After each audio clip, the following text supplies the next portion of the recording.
चलो भाई, शुरू करते हैं हम लोग। थोड़ा सा डिस्कशन। हम लोगों ने अभी तक एटॉमिक स्ट्रक्चर के ऊपर बेसिक कुछ पार्टिकल्स के डिस्कवरी के बारे में बात किया था। ठीक है। सबसे पहला कौन सा डिस्कवरी किया था हम लोगों ने, जल्दी बताओ। Cathode rays. कौन सा रेज था? Cathode rays. किसने किया था? किसने किया था?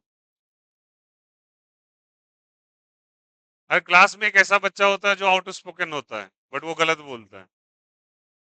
बनो सही, बोलो, सोच के बोलो। गलत बोले, पहले बोलने की किसी ने कहा नहीं कहा है। जे थॉमसन, इसलिए ओके। कैथोड रेज में क्या होता है? J Thomson. इसने क्या बनाया था, जल्दी बोलो। Specific charge. क्या बनाया था, बोलो। व्हाट इज स्पेसिफिक चार्ज बच्चा? चार्ज टू मास का रेशियो। और कितना वैल्यू आया था? 1.76 into 10 to the power of coulomb पर केजी। बोलो यार, यस और नो। उसके बाद एक मिलिकन नाम के भाई साहब आए थे, हाँ या ना? उन्होंने क्या बनाया था, बोलो। ऑयल ड्रॉप एक्सपेरिमेंट किया था क्या? उन्होंने क्या निकाला? Charge on electron. बहुत बड़ा सा डेरिवेशन था। कितना आया था, बोलो। 1.6 into 10 to the power of -19। हालांकि चार्ज ऑफ माइनस होता है बट हम लोग केवल मैग्नीट्यूड ले रहे हैं, ठीक है। फिर इसी को उठा के इसमें रखा गया तो मास ऑफ इलेक्ट्रॉन कितना आ गया, बोलो सब कोई। 9.1 इंटू -31 kg। बोलो यार यस और नो। और इन दोनों भाई साहब ने मिलके किसको डिस्कवर किया? किसको डिस्कवर किया? इलेक्ट्रॉन को। किसी को कोई दिक्कत? सुनना मेरी बात को। उसके बाद बारी किसकी आती है, जल्दी बोलो। उसके बाद किसकी? एनोड रेज या कैनाल रेज एक्सपेरिमेंट था ना। एनोड रेज या कैनाल रेज। ये किसने किया था? Name of that scientist. Eugen E Goldstein. E Goldstein. बोलो हाँ या ना। इन्होंने बोला था कौन से गैस को फाइनली इन्होंने फाइनलाइज किया था? हाइड्रोजन को। हाइड्रोजन के पास कितने प्रोटॉन होते हैं? एक होते हैं क्या? तो यहाँ पे चार्ज ऑन प्रोटॉन और मास ऑफ प्रोटॉन भी डिस्कवर हो गया था। चार्ज ऑफ प्रोटॉन कितना था? Same. 1.6 into 10 to the power of -19 coulomb. Mass was 1.67 into 10 to the power of 67 नहीं, 66 10 to 10 to the power -27 kilograms। ठीक ना। इनका पूरा नाम था यूगन गोल्डस्टीन। क्या नाम था, बोलो।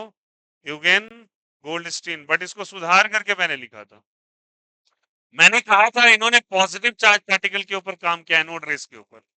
बट ये जो नाम प्रोटॉन है, ये किनके हेल्प से आया था, जल्दी बताओ। रदरफोर्ड के। किसके हेल्प से, जल्दी बताओ। क्योंकि इनको डिस्कवरर ऑफ न्यूक्लियस कहा जाता है। डिस्कवरर ऑफ क्या कहा जाता है? Nucleus.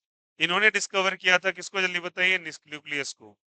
Discoverer of nucleus. Okay. ये दोनों बातें हम लोगों ने कर लिया था। Anode rays experiment, cathode rays और एनोड रेज वाला, ठीक है। इलेक्ट्रॉन प्रोटॉन मेरे पिक्चर में आ चुका है। इलेक्ट्रॉन का मास मिल चुका है। इलेक्ट्रॉन का चार्ज मिल चुका है। चार्ज टू मास का रेशियो आ चुका है। आपका बस एक काम है, घर पे आज जाके आप Q by M of proton निकालोगे। चार्ज मैंने आपको दे दिया है, मास मैंने आपको दे दिया है, क्यू बाय एम का वैल्यू निकाल के लाओगे। ये आपका एक टास्क रहा। लिख के अपनी कॉपी में इसको लिख लेना। कर लोगे क्या? क्यू बाय एम का रेशियो। आइए, हम लोगों ने कैथोड रेज और एनोड रेज एक्सपेरिमेंट कर लिया। इलेक्ट्रॉन प्रोटॉन आ चुके हैं। अब एक ही भाई साहब बचते हैं और उनका नाम है न्यूट्रॉन। क्या नाम है, बोलो। मैंने इसके बारे में बताया था, किसने डिस्कवर किया था? कौन? रदरफोर्ड। तो रदरफोर्ड तो ये भी करते हैं। इनका नाम था जेम्स चैडविक। क्या नाम था, बोलो। James Chadwick. ये वो साइंटिस्ट है जो न्यूट्रॉन का डिस्कवरी करते हैं। अब न्यूट्रॉन को डिस्कवर कैसे किया गया था, मेरी बात को गौर से समझेंगे। और बहुत एक छोटा सा एक्सपेरिमेंट है। इसको न्यूक्लियर एक्सपेरिमेंट, सॉरी, इसको न्यूक्लियर रिएक्शंस कहा जाता है। बात को अच्छे से ध्यान से सुनिएगा। और इन्होंने बेरिलियम मेटल का इस्तेमाल किया था। किसका, बोलो। बेरिलियम। आपने सुना होगा, बोलो। हाइड्रोजन होता है, हीलियम होता है, लिथियम होता है, और कौन होता है? बेरिलियम। बेरिलियम का एटॉमिक नंबर बच्चा कितना? Atomic number 4। सबको पता है क्या? तो बेरिलियम का एटॉमिक नंबर इन्होंने लिया 4। क्या लिया, बोलो। 4। और इसका मास नंबर कितना होता है? 9। कितना होता है, बोलो। 9। इसको एटॉमिक नंबर कहते हैं। इसको कौन सा नंबर कहते हैं? Mass number. ये एटॉमिक नंबर है जिसको Z से रिप्रेजेंट करते हैं। और ये मास नंबर है जिसको क्या चीज से, ए से, ए फॉर मास नंबर, कौन सा number, mass number, Z for atomic number, कौन सा नंबर, एटॉमिक नंबर। और ये भैया नंबर ऑफ प्रोटॉन होता है, नंबर ऑफ क्या होता है, प्रोटॉन, और ये वाला proton plus neutron, proton plus neutron, हालांकि हम पढ़ेंगे इसके बारे में, टेंशन मत लो। बेरिलियम इन्होंने लिया था, बेरिलियम को इन्होंने टकराया किससे, इन्होंने टकराया हीलियम से, हीलियम से, हीलियम से। हीलियम देखो दूसरे नंबर पे आता है, इसका एटॉमिक नंबर 2 है और मास नंबर कितना है, 4। दोनों की मुलाकात होती है और ये दोनों टकरा के कुछ बनाते हैं, एक न्यूक्लियर रिएक्शन होता है। कौन सा रिएक्शन होता है, न्यूक्लियर रिएक्शन, बहुत को अच्छे से समझेंगे। और इन दोनों के टकराने से एक नया एलिमेंट जनरेट होता है और उस एलिमेंट का नाम है कार्बन। क्या नाम है बोलो, कार्बन। एलिमेंट नया मतलब इन दोनों को मिलकर एक नया चीज दिखता है, ठीक है। ये तो तुम जानते हो क्या है, बेरिलियम के बाद बोरोन, बोरोन के बाद क्या चीज, कार्बन। कार्बन का एटॉमिक नंबर बोलो, 6। अरे बोलो हाँ या ना, मास नंबर 12। अब देखो न्यूक्लियर रिएक्शंस को कैसे बैलेंस किया जाता है, ये न्यूक्लियर रिएक्शन है, कौन सा रिएक्शन है बोलो, न्यूक्लियर रिएक्शन। ये रिएक्शन बच्चे इन्होंने लेबोरेटरी में कराया और इन्होंने बेरिलियम की मुलाकात हीलियम से करा दी और ये टकराने के बाद कार्बन का जनरेशन होता है। बट न्यूक्लियर रिएक्शन को बैलेंस कैसे करते हैं, बैलेंस करने के लिए हम दोनों साइड देखते हैं एटॉमिक नंबर और मास नंबर बैलेंस है या नहीं है।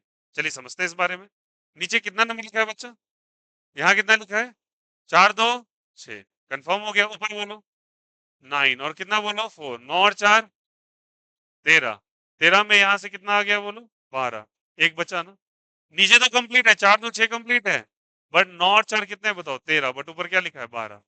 तो एक न्यूट्रल पार्टिकल यहाँ पे मिलता है जिसका मास तो लगभग एटॉमिक नंबर तो कुछ भी नहीं है, बट उसके मास नंबर पे कितना लिखा है बोलो 1। जोड़ दो, 6 + 0 6, बोलो हाँ या ना। और 9 + 4 13, 12 + 1 कितना 13। ये एक न्यूट्रल पार्टिकल जनरेट होता है, न्यूट्रल पार्टिकल जनरेट होता है जो कि चार्ज लेस होता है, चार्ज है ही नहीं इसके पास। क्यों नहीं चार्ज है, क्योंकि इसके नीचे कुछ नहीं लिखा है। नीचे कुछ नहीं लिखा होने का मतलब इसके पास कोई प्रोटॉन नहीं है, मतलब ये चार्ज लेस है बट इसके पास मास है। देखो ऊपर वाले को कौन सा नंबर कहते हैं बोलो, मास नंबर। मास था बट ये चार्ज लेस था, बट इसके पास मास था। और मास कितना था इसका, चार्ज लेस मतलब इसके चार्ज का वैल्यू, चार्ज और न्यूट्रॉन इज 0, इसका मास था और मास का वैल्यू था बच्चा 1.67 into 10 to the power of -27 kilograms. और इस रिएक्शन से डिस्कवर होता है क्या, जल्दी बताइए, एक नया पार्टिकल जिसको क्या कहते हैं, जल्दी बताओ, न्यूट्रॉन। क्या कहते हैं, न्यूट्रॉन। और ये क्रेडिबिलिटी किसको मिला, जल्दी बताइए, जेम्स चैडविक को। यही लेबोरेटरी में एक्सपेरिमेंट करके न्यूट्रॉन की डिस्कवरी की गई थी। हालांकि ये बहुत बड़ा लंबा प्रोसेस है, बट एक केमिकल रिएक्शन से हम लोग इसको समझा देते हैं। क्लियर है यहाँ से, तो सारे बच्चे ध्यान रखेंगे। पहले थॉमसन आएंगे पिक्चर में, मिलिगन आएंगे, थॉमसन मिलिगन मिलके इलेक्ट्रॉन को डिस्कवर कर देंगे। उसके बाद एनोड रेज एक्सपेरिमेंट होगा, वो भाई साहब ई गोल्डस्टीन करेंगे। वो थोड़ा सा बोलेंगे एक पॉजिटिव चार्ज पार्टिकल है, बट उस पॉजिटिव चार्ज पार्टिकल का नामांकन आके रदरफोर्ड करके जाते हैं और उसका नाम क्या देते हैं बोलो, प्रोटॉन। उसके बाद जेम्स चैडविक आते हैं पिक्चर के अंदर और वो क्या बना रहे हैं जल्दी बताओ, न्यूट्रॉन को। बचपन से आपने इन्हीं 3 पार्टिकल्स के बारे में पढ़ा है, बोलो हाँ या ना। कौन कौन सा जल्दी बताओ, इलेक्ट्रॉन, प्रोटॉन और न्यूट्रॉन। अब आपको समझ में आ गया किसने क्या किया, ये क्रोनोलॉजी पकड़ लिया आप। अब देखो बेसिकली कुछ बातें करता हूँ, थोड़ा मैं टॉपिक से आगे जाऊंगा, बीच की कुछ चीजों को मैं मिस करूंगा, नेक्स्ट क्लास में बीच की चीजों को बताऊंगा, ठीक है। थोड़ा सा हम आगे बढ़ रहे हैं। अब देखो बचपन से तुमने क्या पढ़ा, ये क्या है बोलो,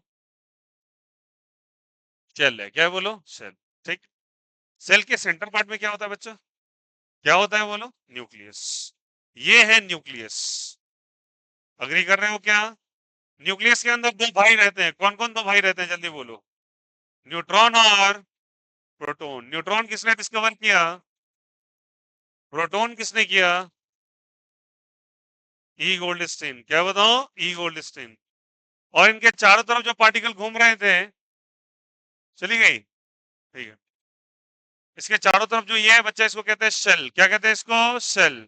आज से आप इसका नाम सुधार के बोलोगे, बोलोगे एनर्जी लेवल। क्या बोलोगे बोलो, एनर्जी लेवल। आज एक बहुत अच्छी चीज हम लोग सीखने वाले हैं, बेहतरीन चीज है, अगर ये कर लोगे 60% स्ट्रक्चर ऑफ एटम का सवाल लगने लगेगा आज की क्लास से। देखो न्यूट्रॉन प्लस प्रोटॉन है, कौन घूम रहा है जल्दी बताओ इसके चारों तरफ?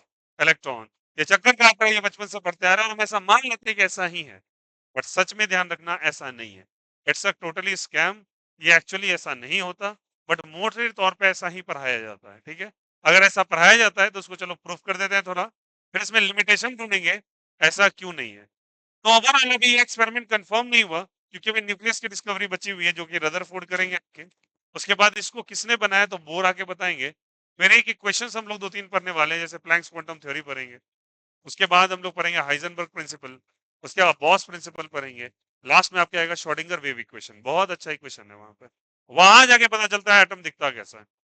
ये जो दिखाई दे रहा है ये सच्चाई नहीं है, और इसी को हम सच मान के अभी आगे बढ़ने वाले हैं, जो बचपन से तुम पढ़ते आ रहे हो। ये क्या बोलो, न्यूक्लियस के अंदर कौन कौन भाई रहते हैं जल्दी बताओ? न्यूट्रॉन और प्रोटॉन। न्यूट्रॉन का चार्ज है क्या बोलो? नहीं। प्रोटॉन का चार्ज है क्या? हाँ। कैसा चार्ज है? Positive. Plus plus zero, positive plus zero finally क्या होगा? प्लस। इसलिए हमारा न्यूक्लियस कैसे नेचर का है? और चारों तरफ कौन घूम रहा है? ये कैसे नेचर का है? माइनस या प्लस? माइनस। ये माइनस है, ठीक है, ये इलेक्ट्रॉन माइनस है, ये चारों तरफ घूम रहा है, ठीक है। अब सोचो, ये अगर चक्कर काट रहा है तो हम लोग इसको बोलते हैं सर्कुलर शेप में घूम रहा है। सही है ये बात, देखो मोटे तौर पे ये बातें सही है, इंटरनली मामला बहुत डेप्थ में गया है, ठीक है। ये अगर घूम रहा है तो इस माइनस को प्लस के बीच में अट्रैक्शन होगा, बोलो ये कौन सा होगा बताओ? अट्रैक्शन। अट्रैक्शन होगा, तो इसके कारण, क्योंकि माइनस और प्लस अट्रैक्शन करेगा, तो इस अट्रैक्शन के कारण इसको हम लोग बच्चे अच्छे से बोलते हैं कुलम्बिक अट्रैक्शन। कौन सा अट्रैक्शन बोलते हैं इसको?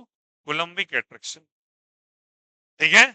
और ये अट्रैक्शन जनरेट करता है एक फोर्स को फिजिक्स के अंदर, that is called as a centripetal force. कौन सा फोर्स जल्दी बताइए? और यही फोर्स रिस्पॉन्सिबल है इसको गोल गोल चक्कर कराने के लिए।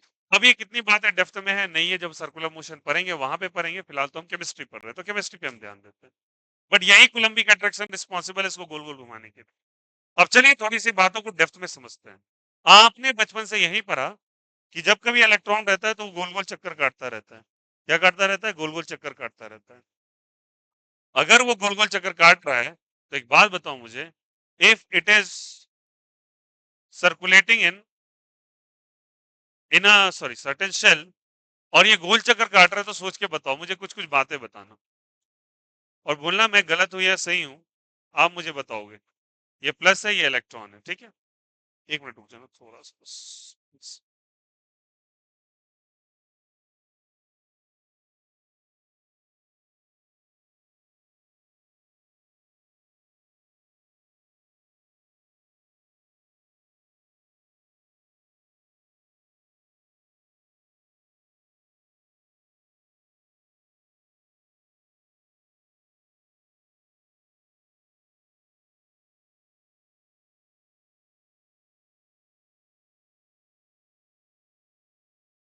हाँ चलो बताना सबको, इधर देखो आ जाओ।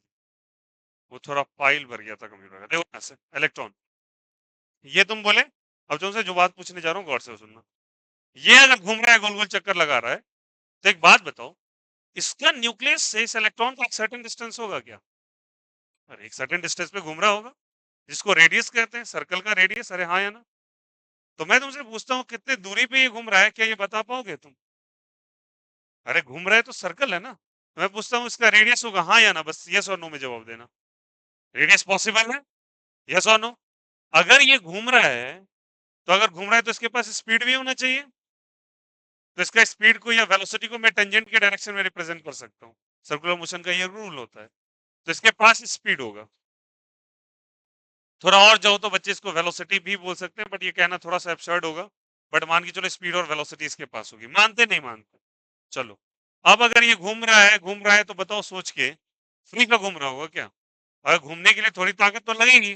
दुनिया का कोई भी चीज अगर मोशन शो कर रहा है, तो मोशन विदाउट एनर्जी पॉसिबल ही नहीं है। हर के अंदर कहीं ना कहीं से एनर्जी आ रही है। अर्थ को भी कहीं ना कोई फोर्स लग रहा है, फोर्स से एनर्जी मिल रही है, तभी तो वो घूम पा रहा है। तो इसको कहां से एनर्जी मिल रही होगी? तो इसके पास एनर्जी भी होगा। अरे बोलो ये सोनू, कोई दिक्कत कोई आपत्ति? अब सोच के बताओ, अगर इसके पास एनर्जी होगा। अब मैं तुमसे पूछना चाहता हूँ, क्या इलेक्ट्रॉन के पास मास है, हाँ या ना? मास है। इसके पास वेलोसिटी है क्या? अरे यार, वेलोसिटी नहीं है क्या? मास भी और क्या है बोलो? अगर मास भी है आपके अकॉर्डिंग, वेलोसिटी भी है, तो मास और वेलोसिटी के कारण एक एनर्जी आएगी, वो एनर्जी क्या हाफ एम वी स्क्वायर नहीं होगी? और वो कौन सी एनर्जी होगी? Kinetic energy. आज हम सब जानेंगे कि इसके पास एनर्जी कितनी होती है, डिस्टेंस कितना होता है, स्पीड कितना होता है, सब निकालेंगे आज इलेक्ट्रॉन का। समझ में आ रही बात है? अब सोचो, आपने बचपन में पढ़ा होगा कि अगर मास और वेलोसिटी होता है तो एक और टर्म आता है, उसे कहते हैं मोमेंटम। क्या कहते हैं उसको? कोई बच्चा बता सकता है मोमेंटम का फॉर्मूला क्या होता है? मास इनटू वेलोसिटी, मतलब इसके पास मोमेंटम भी है। अब सोचो, अगर ये घूम रहा है तो मैं पूछता हूं भैया इलेक्ट्रॉन बताओ, एक चक्कर लगाने में कितना समय गया होगा तुम्हारा? अगर एक चक्कर लगा रहे हो तुम फील्ड का, तो कुछ टाइम में लगाए होगे ना? 1 मिनट, 5 मिनट, 10 मिनट, 1 घंटा, वट एवर इट में भी टाइम तो लगा होगा। जो भी टाइम लगाओ एक चक्कर लगाने में, that time is basically called as a time period. क्या कहला रहे हो बताओ? Time period. अब सोच के बताओ, वो इलेक्ट्रॉन है, सेल का साइज इतना छोटा है और स्पीड उसका बहुत ज्यादा है, तो बताओ क्या 1 सेकंड के अंदर वो एक ही बार चक्कर मारा होगा? 1000 टाइम्स वो चक्कर मार लेता है सेकंड भर के अंदर, ठीक है? तो अगर वो 1000 बार चक्कर मार रहा है, उसी चीज को हम लोग फ्रीक्वेंसी कहते हैं। क्या कहते हैं? फ्रीक्वेंसी का मीनिंग क्या होता है कि एक सर्टेन टाइम इंटरवल में तुम कितना काम खत्म कर रहे हो, खत्म बात है। जैसे कि मैंने पूछा तुमसे, तुम्हारे लिखने की फ्रीक्वेंसी कितनी है? सवाल है 1 मिनट के अंदर तुम कितने शब्द लिख पा रहे हो? That's it। 1 घंटे में कितने पेजेस लिख पा रहे हो? सब की सब क्या है बताओ? फ्रीक्वेंसी। तो 1 मिनट में 1 सेकंड में कितना चक्कर लगा पा रहा है, तो इसका हम क्या पता करने जाएंगे? जल्दी बताओ। फ्रीक्वेंसी। क्या पता करने जाएंगे बोलो? फ्रीक्वेंसी। बोलो यस और नो। क्या पता करेंगे? फ्रीक्वेंसी। बात को सुनना, ये क्लियर है सभी को? अब बताओ, एक बात और बताते हैं। बताओ क्या ये न्यूक्लियस और इस इलेक्ट्रॉन के बीच में एक सर्टेन डिस्टेंस? तो एक्चुअल पोटेंशियल एनर्जी नाम की एक चीज होती है, उसका डेफिनेशन ये कहता है कि किसी भी सिस्टम के अंदर एक सर्टेन अरेंजमेंट अगर प्रेजेंट है, क्या प्रेजेंट है? अरेंजमेंट। मैं आपसे एक सर्टेन डिस्टेंस पे हूं, मान के चलो इस बच्चे को ले लो, फर्स्ट रो के बच्चे से मैं एक सर्टेन डिस्टेंस पे हूं, और लास्ट वाले बच्चे को ले लो, उससे मैं दूर में हूं थोड़ा सा। तो अर्थ कहता है कि आपस में कहीं पे कोई चीज अगर रखा हुआ है, आपस में एक सर्टेन अमाउंट ऑफ एनर्जी को शेयर कर रहा है, और वो शेयरिंग ऑफ एनर्जी उसके अरेंजमेंट के कारण हो रही है। मेरी आपकी दूरी कितनी है, उसके बेसिस पे एक एनर्जी आती है, that energy is called as a gravitational potential energy. अब ये बातें हम लोग धीरे धीरे करेंगे, ठीक है? यहाँ पे भी इलेक्ट्रॉन और न्यूक्लियस के बीच में एक सर्टेन डिस्टेंस है, उसके कारण एक एनर्जी जनरेट हो रही है, and that energy is called as, कौन सी एनर्जी जल्दी बताइए? Potential energy. कौन सी एनर्जी बताइए? Potential energy. इसके बारे में हम बात करेंगे, और इसका फॉर्मूला जैसे हाफ एम वी स्क्वायर होता है, तो इसका फॉर्मूला होता है बच्चे के Q one Q two by R. Tension मत पालो, Q one Q two charge होता है। क्यू वन क्यू टू क्या होता है बोलो? चार्ज। और आर डिस्टेंस है। आर क्या है जल्दी बताइए? डिस्टेंस। कोई दिक्कत? अब चलिए, ये बातें हो गई, इतनी सारी बातें हो गई, तो मुझे एक बात बताना, ये सब जो हम लोगों ने कर लिया, सोचो एक इलेक्ट्रॉन का मन है आज कि आज अपने घर में रहते रहते तकलीफ हो रही है, मन नहीं लग रहा, अपने दोस्त के यहाँ जाता हूँ। वो चाहता है एक सेल से दूसरा सेल उछलने के लिए, उसके कूदने का मन है, और ऐसा वो करता है। हम लोग जब स्पेक्ट्रम नाम की टॉपिक पढ़ेंगे, वहां पे इलेक्ट्रॉन का हम लोग डिस्प्लेसमेंट देखेंगे from one shell to another shell. अब सोचो, अगर इलेक्ट्रॉन के पास एक सर्टेन अमाउंट ऑफ एनर्जी एक सेल में, और उसको नीचे से ऊपर जाना है, आप ही को नीचे से ऊपर जाना है, आपके मसल्स में एनर्जी है तभी तो चढ़ पाओगे। तो बोलोगे भैया ये कौन सी बड़ी बात है, कोई भी चढ़ जाएगा? ना ना ना ना। आप किसी बुजुर्ग लोग को ये बात करने के लिए कहो, दो बोलो उनको 2 मंजिला ऊपर चढ़ने के लिए, जिनकी तबीयत ठीक नहीं है, तब तुम्हें पता चलेगा तुम्हारे और उनके बीच में डिफरेंस क्या है। समझ में आई बात है? वो नहीं चढ़ पाते सीढ़ियां। क्यों नहीं चढ़ पाते? बिकॉज उनके लिए पॉसिबल नहीं है, कि उनका मसल अब अलाउ नहीं कर रहा, उनके बोन्स फैटिक हो चुके हैं। तो सोचो, इलेक्ट्रॉन को अगर नीचे से ऊपर जाना होगा, तो क्या उसको एनर्जी लगेगा? सबको एनर्जी रखता है, इसको भी लगेगा। तो हम लोग पढ़ने वाले हैं, यहाँ से एक टर्म आएगा, that is called as excitation energy. कौन सी एनर्जी ली बताइए? यहाँ से एक्साइटेशन एनर्जी। और उसके अंदर हम एक टॉपिक पढ़ेंगे, that is called as spectrum. क्या पढ़ेंगे बोलो? स्पेक्ट्रम। क्या मेरी बातें समझ में आई? हम लोग क्या डिस्कस करने वाले हैं आज? कि अगर एक इलेक्ट्रॉन है तो क्या उसका एक सर्टेन डिस्टेंस है? डिस्टेंस है तो क्या बनेगा उसका बोलो? रेडियस। वो अगर एक सर्टेन स्पीड से घूम रहा है, तो उसके पास स्पीड या वेलोसिटी होगी। स्पीड या वेलोसिटी आ गई तो कौन सी आ जाएगी? एनर्जी। एनर्जी में कौन सी एनर्जी? क्या मोमेंटम होगा? यस। क्या टाइम पीरियड लगेगा? यस। टाइम पीरियड है तो फ्रीक्वेंसी लगेगा? हाँ। एक्साइटेशन अरेंजमेंट होगा कौन सी एनर्जी, और अगर वो नीचे से ऊपर जाएगा तो एक्साइटेशन एनर्जी। इस सब के बारे में हम डिस्कस करेंगे। ये वैसा चीज है जिसके बारे में शायद आपने सोचा भी नहीं था 10th तक। आज हम सब क्लियर कर देते हैं, ठीक है। लेफ्ट साइड वाला तो हो गया था। आइए मेरी बातों को ध्यान से सुनेंगे और गौर करेंगे सारे बच्चे। आइए सारी की सारी कंट्रोवर्सीज को आज क्लियर करें और इसके बारे में हम बात करते हैं। ये सब हम लोगों ने कर लिया था। वो चीज एक बचा हुआ है जेम्स चैडविक वाला, वो कॉपी करेंगे आप बाद में। पहले सुनते हैं। आइए सबसे पहले बच्चा रेडियस, क्या है बोलो, रेडियस। अब बताना सारे एटम का रेडियस सेम होगा क्या? अच्छा, एटम का रेडियस सेम नहीं हो सकता ना, बिकॉज हर के पास नंबर ऑफ सेल्स अलग अलग है ना। हाइड्रोजन के पास एक, हीलियम के पास एक, बट ऑक्सीजन के पास दो, सोडियम के पास तीन। सेल बनाना आता है ना सभी। बोलो यार ये सोनू, कन्फिग्रेशन याद है? ऐसे करके जो लिखते थे 2 8 18 32। बोलो यार ये सो, यही वाला बता रहा हूँ। तो सेल्स तो पता है कैसे बनते हैं। ये पहले सेल का है, ये दूसरे सेल का, ये तीसरे सेल का, ये चौथे सेल का। आप बोलते थे के एल एम एन ओ, पढ़ाया होगा सर ने। ठीक है चलो आ जाओ। किसी रेडियस ऑफ एनएच सेल का मुझे रेडियस पता करना है। तो इसका फॉर्मूला होता है बच्चा, रेडियस ऑफ एनएच सेल का फॉर्मूला होता है 0.529 एन स्क्वायर बाई जेड है। ये क्या है? एन स्क्वायर बाई क्या चीज, जेड। हम हर एन और Z की कोशिश करेंगे, टेंशन मत पाओ। पहला रेडियस है, उसके बारे में बात कर रहे हैं। एन क्या है? एन जहां भी लिखा हो बच्चे, N is the number of shells. Number of क्या जल्दी बताइए, सेल्स। टेंशन नहीं पालना है। Z is called as the atomic number. कौन सा नंबर जल्दी बताइए, एटॉमिक नंबर। हम एक एक क्वेश्चन सारे फॉर्मूला लेंगे, उसमें दो तीन सवाल करेंगे अच्छे वाले, उसके बाद हम आगे बढ़ेंगे, ठीक है। और ये जो रिजल्ट बनता है बच्चे, सेल बताओ, radius is the distance. Distance का यूनिट क्या होना चाहिए, मीटर, सेंटीमीटर, मिलीमीटर, किलोमीटर, ऐसा ही कुछ होना चाहिए। बट इसका होता है बच्चे डिग्री एंगस्ट्रॉम में, क्योंकि हम बहुत छोटे चीज के बारे में बात कर रहे हैं ना। एटम हमें दिखाई भी नहीं देता। तो इसका जो डिस्टेंस होता है वो क्या चीज होता है, इसको बोलते हैं बच्चे हम लोग डिग्री एंगस्ट्रॉम। क्या बोलते हैं जल्दी बताओ यहाँ से, डिग्री एंगस्ट्रॉम। और 1 डिग्री एंगस्ट्रॉम में जो होता है बच्चे 10⁻⁻10 मीटर होता है। कितना होता है बोलो सब कोई, 10⁻⁻10 मीटर। ठीक है, यहाँ तक क्लियर है। जेड क्या है, एटॉमिक नंबर। बहुत आसानी से मैं समझाता हूँ तुम्हें, गौर कीजिएगा सभी को। हालांकि ये बोर्स पोस्टुलेट के बाद था, मैं तुम्हें बस इंट्रो कर रहा हूँ, लेकिन इंट्रो से आपको बहुत आइडिया लग जाएगा चैप्टर के बारे में। चलो, जैसे कि 2 चैप्टर के अंदर तुमको थ्योरेटिकल चीजें मिल रही थी, बट अब तुमको न्यूमेरिकल चीजें मिलेंगी। मतलब अब तुमको सवाल ही सवाल, सवाल ही सवाल, और बहुत सवाल है इस चैप्टर के अंदर। अब आ जाओ समझते हैं। मान लो मैं बोलता हूँ सबसे पहले पहला एटम का नाम बताओ। पहले एटम का नाम बताओ। Element element element first. Hydrogen है क्या? हाइड्रोजन के बारे में जानते हो? चलिए एग्जाम्पल करते हैं।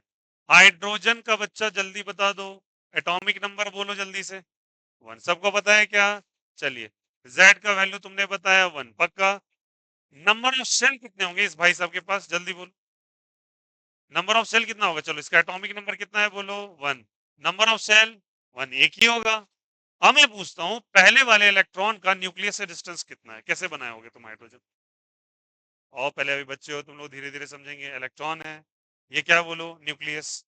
एक ही इलेक्ट्रॉन घूमते रहता है, इसका एक सर्टेन डिस्टेंस होगा। इसी डिस्टेंस को हम लोग क्या कहते हैं बोलो, रेडियस। अब इस रेडियस का वैल्यू मुझे पता करना है, क्या फॉर्मूला कह रहा है बोलो, बोलो बोलो बोलो सबको। 0.529 into N square by Z. तो लिखेंगे आर इज इक्वल टू, सारे बच्चे बोलेंगे 0.529 into N square by Z, degree angstrom में। कोई दिक्कत? चलो सारे बच्चे बताना। 0.529, एन की जगह का स्क्वायर, जेड की जगह डिग्री एंगस्ट्रॉम। अरे बोलो हाँ या ना। 1 से 1 कैंसिल आउट, ऐसा करना ही मतलब बेवकूफी है, 1 ही आना है। कितना होगा बोले यहाँ से, 0.529 डिग्री एंगस्ट्रॉम। कोई दिक्कत, कोई आपत्ति किसी को? बट कभी कभी सवाल मीटर्स में पूछा जाता है। किसमें निकाला जाता है? मीटर में। आइए कन्वर्ट कर लेते हैं, हमें कन्वर्जन यूनिट पता है, तो मैं इस फॉर्मूला को कन्वर्ट कर लेता हूँ थोड़ा सा। सुनो सारे बच्चे, मैं आर एन को क्या लिखा हूँ जल्दी बोलो सब कोई। 0 पॉइंट, बोलो बोलो सब कोई, 529 N square by Z degree angstrom. बोलो हाँ या ना। 1 डिग्री एंगस्ट्रॉम में कितना मीटर्स? 10⁻⁻10। लगा लो फॉर्मूला, आंसर लेके आओ। R N, what is the meaning of R चाहिए।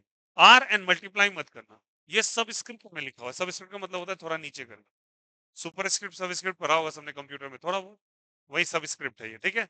0.529 N square by Z multiplied by 10 to the power of -10 metre. बोलो हाँ या ना। 1 डिग्री एंगस्ट्रॉम की जगह ये लिख सकते हैं क्या? अब थोड़ा थोड़ा मैथ्स खेल लेते हैं, करें क्या? मैं इसको डेसिमल प्लेस को इधर लेके जाता हूँ, ये हो जाएगा 529 N square by Z into, अगर इस नंबर को बड़ा करोगे तो ये नंबर छोटा करना पड़ेगा। अरे हाँ या ना, मैथ्स का यही रूल होता है ना। अगर डेसिमल प्लेस को इधर लेके जाएंगे तो इस नंबर को छोटा करना पड़ेगा, तो 10 पे पावर ये हो जाएगा -11 मीटर। आया नहीं आया? अच्छा ये भी एक दिक्कत है, ये आता है डेसिमल प्लेसेस। मैं इतना उम्मीद कर रहा हूँ, 10th में आ चुके थे और तभी आप 11th में आए हैं। ये डेसिमल प्लेस किसका ना आता है? नहीं आता, मैं दूसरा तरीका अपना लूंगा फिर। करे दूसरे तरीके से। चलो देखो बच्चा, देखो देखो कैसे करते हैं फिर इसको। 0.529, ठीक है, 10 पे पावर -1 से डिवाइड करो, एन स्क्वायर बाय जेड रखो। आप मुझे मजबूर किए हो तब मैं ऐसा कर रहा हूँ, मुझे लगा था आपको आता है। 10 पे पावर -1 से मल्टीप्लाई करो, कर सकते हैं क्या? अरे बोलो भाई, जिससे डिवाइड उससे मल्टीप्लाई। मानते नहीं मानते? अब ये 10 को ऊपर लेके चले जाओ। 0.529 इंटू 10, माइनस ऊपर जाएगा तो प्लस हो जाएगा क्या? इंटू एन स्क्वायर बाय क्या हो जाएगा? जेड। -10 -1 कितना हो जाएगा? अब आया संतुष्टिकरण। अब बताओ 10 को इससे मल्टीप्लाई करो तो कितना हो जाएगा? 5.29 N square by Z into 10 पे पावर -11 मीटर। अरे बोलो आया नहीं आया? अब बच्चे संतुष्ट हैं, जबकि हालांकि एक ही स्टेप में आ जाता। कोई दिक्कत? ये मीटर में आंसर है, ये डिग्री एंगस्ट्रॉम में है। आप दोनों याद रखेंगे। कोई दिक्कत, कोई आपत्ति? चलो मैं तुमसे और पूछता हूँ, पहले समझ में आया सबको? अब इसी को डिग्री एंगस्ट्रॉम में लेके आना है, कैसे लाएंगे समझ में आया? आर एन वैल्यू कितना है बोलो सब कोई? 5 पॉइंट बोलो सब कोई, 29 बोलो बोलो मेरे साथ, N square by Z into N का वैल्यू, एन का वैल्यू 1 का स्क्वायर, जेड का वैल्यू 1 इंटू 10 टू पावर क्या चीज? -11 मीटर। 1 बाय 1 कैंसिल, तो 5.29 into 10 to power of -11 metre. आपको आंसर इन दोनों टर्म्स में दे सकता है, आंसर आप लेके आएंगे। ये दे दे ये दे दो, दोनों सही। ये मीटर में, ये डिग्री एंगस्ट्रॉम में। कोई दिक्कत? चलिए, अगर मैं तुमसे यही सवाल पूछता, यहां तक क्लियर है सभी को? ये मैंने किया आपको यहां तक। उम्मीद कर रहा हूं सभी को ये समझ में आया होगा। चलिए, इसी बात को हम लोग समझते हैं एक और एग्जाम्पल के थ्रू। एग्जाम्पल नंबर 2, हड़बड़ाना मत, सारे बच्चे ध्यान से। मैं तुमसे पूछता हूं, हीलियम का ऐसे करके दे रखा है, सेकेंड इलेक्ट्रॉन कितने दूरी पे है? हीलियम का सेकेंड इलेक्ट्रॉन, कौन सा इलेक्ट्रॉन? Second electron. उम्मीद करता हूं सबको 10 तक कॉन्फ़िगरेशन तो पता ही होगा। हीलियम का एटॉमिक नंबर बोलो। अरे बोलो एटॉमिक नंबर। सेकेंड इलेक्ट्रॉन उसका कहां होगा? दो ही इलेक्ट्रॉन होते हैं हीलियम के पास, तो पहला और दूसरा दोनों पहले ही सेल में होते हैं। अरे हाँ या ना? कहाँ होता है? पहले सेल में होता है ना? तो एन का वैल्यू कितना रखेंगे आप जल्दी बताओ? 1 रखेंगे क्या? आप चाहो दोनों में से कोई भी स्वादानुसार फॉर्मूला यूज कर लो। आर एन का फॉर्मूला बोलो क्या है, लिखो। मीटर वाला ही बोलो, 5.29 into N square by Z into, agreed ना? एन का वैल्यू कितना रखेंगे आप? 2। मैं पहले बोलना चाहता हूं बस, और गलत ही बोलूंगा। बोलो यार ये सोनू, एन का वैल्यू कितना रखेंगे? 1 का स्क्वायर, और जेड का वैल्यू कितना? 2। कर लो सॉल्व, आंसर ले 5.29 by 2 into 10 to the power of -11 metre. बोलो यार ये। अब इस 5.29 को तुम राउंड ऑफ करना चाहो तो 5.3 भी मान सकते हो। अरे दो के बाद 9 है, एक डेसिमल प्लेस, तो 53 आ जाएगा। 53 का आधा 26.5। आया मेरा बात समझ में? 5.29 को क्या मान सकते हो बच्चा, जल्दी बोलो? 5.3 बोलो हाँ या ना? और 5.3 बाई 2 अगर करोगे तो कितना आ जाएगा बोलो? 52 का आधा 26.5, 26.5। अरे बोलो यार, लिख सकते हैं ना? तो 2 पॉइंट क्या हो जाएगा ये बोलो? 65 हो जाएगा? नहीं हो जाएगा? यहाँ से चाहो तो तुम लिख दो 2.65 into 10 to the power of -11 metre. मेरी बातें समझ में आई कैसे की? कोई दिक्कत? एक मैं दूं, आप करेंगे रफ में ट्राई करना। चलो कॉपी का पीछे पलटो और एक क्वेश्चन करो खटाक से। कॉपी का पीछे पलट लो जल्दी से और एक क्वेश्चन लिखिएगा। लिथियम का थर्ड इलेक्ट्रॉन कहाँ होगा? लिथियम का थर्ड इलेक्ट्रॉन, लिथियम का थर्ड इलेक्ट्रॉन, गलती मत करना। लिथियम का थर्ड इलेक्ट्रॉन, लिथियम का थर्ड इलेक्ट्रॉन, लिथियम का थर्ड इलेक्ट्रॉन, जल्दी से, लिथियम का थर्ड इलेक्ट्रॉन,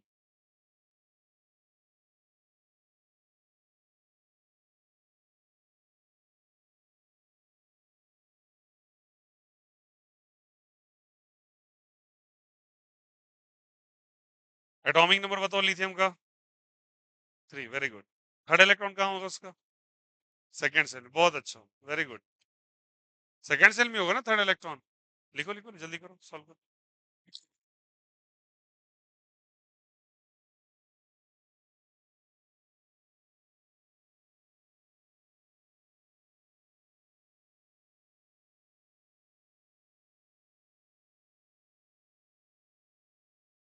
5.29 को 5.3 मान के राउंड ऑफ करो।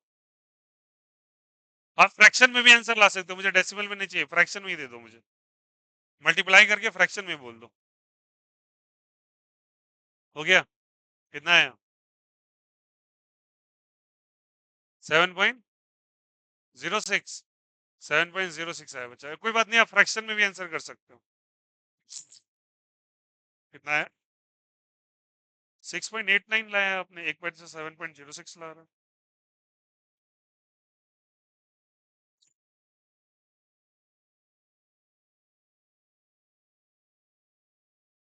हाँ, कितना है? 7.06 is the right one, very good. 7.6 degree angstrom में या मीटर में? मीटर में 10 पे और -11 भी होगा ना। हाँ ठीक है, 7.06 द राइट आंसर। आपने डिवीजन मल्टीप्लिकेशन गलती किया होगा। आया? इन बच्ची का तो आ गया। आप फ्रैक्शन में रिजल्ट ले आओ ना, कोई दिक्कत नहीं है। क्या बच्चे मल्टीप्लाई नहीं हो रहा आपसे? 5.29 को 5.3 कर लेना, 5.29 को 5.3 रखिए। हाँ वेरी गुड, अब आगे बढ़िए। 4/3, बहुत अच्छा। अब मल्टीप्लाई कीजिए, 4 को 53 से मल्टीप्लाई कीजिए। आया सबका समझ में? क्लियर है सभी को? पक्का बना लोगे ऐसा? एक और दे दें, रफ में करना, चलो लिखोगे। रेडी है क्या? Answer is 7.06 into 10 power -11। हो गया क्या? मैं सॉल्व कर दूंगा आपके लिए, टेंशन मत लो। नेक्स्ट लिखिएगा, बोरोन का, बोरोन का फिफ्थ इलेक्ट्रॉन कहाँ है? बोरोन का फिफ्थ इलेक्ट्रॉन, बोरोन का फिफ्थ इलेक्ट्रॉन कहाँ है?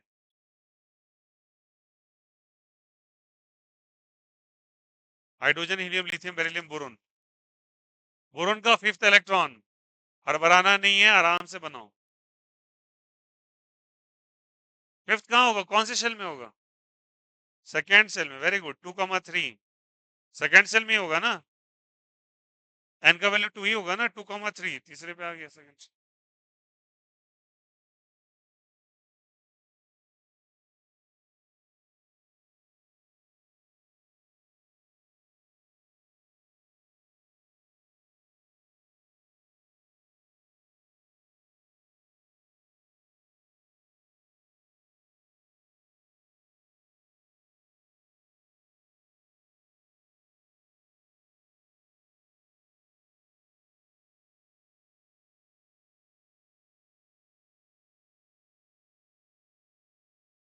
29 को 5.3 मान ले, शुरू में ही बोल रहा हूँ, 2 9 लिखते जा रहे हैं बच्चे कुछ।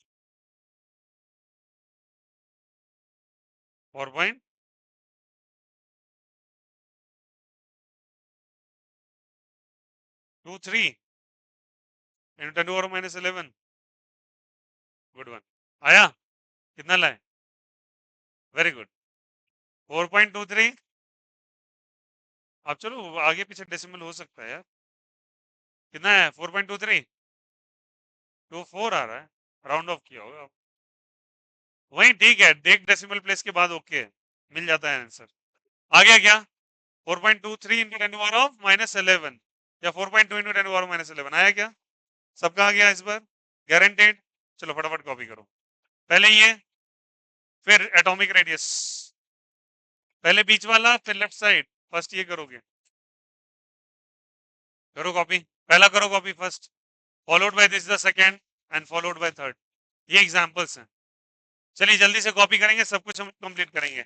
रेडियस समझ में आ गया सभी को?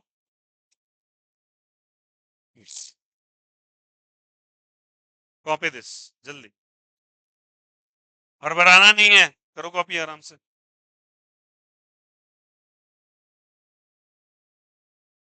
फर्स्ट वाला।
ये दोनों मेन फॉर्मूलाज है, डिग्री एंगस्ट्रॉम मीटर वाले।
ये क्लियर है सभी को? चलिए एक क्वेश्चन कर लोगे अब ऐसा?